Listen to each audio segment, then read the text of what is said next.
In order to understand numbers with decimal parts, we can break them up into what's called their place value expansion.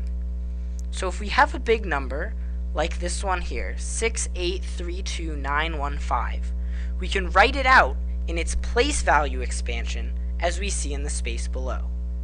So what is this big grouping of numbers actually? Well, our first digit is a sixth, which means we have 6 1,000s. And similarly, we have 8 100s, 3 10s, and 2 1s, which we can see in these digits right here. But then we reach the decimal point. So now what happens?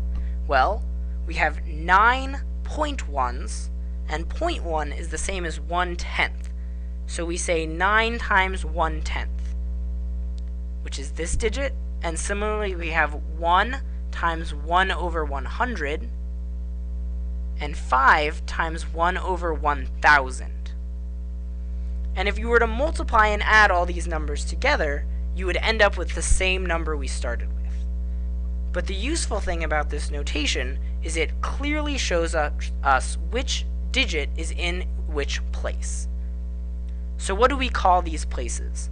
Well, the first place, because we have 6 thousands, is called the thousands place.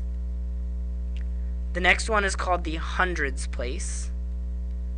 Hundreds place. The next one is called the tens place and the ones place, which you've probably seen before. Let's add the s's. And then, what is this next place called? Well, this is called the tenths place, because we have 9 1/10ths, or 9 tenths. Similarly, next we have the hundredths place and the thousandths place. Now this can be confusing at first, because the tens place and the tenths place sound very similar, but they're actually different things. So let's look at this problem below. So the hundreds place of this number, 6832.915, well, in our hundreds place, right here, we have an 8. So here we can write 8. Similarly, in our tens place, we have a 3. In our tenths place, we have a 9. So we can write a 9. And in our hundredths place, we have a 1. So this right here is a 1.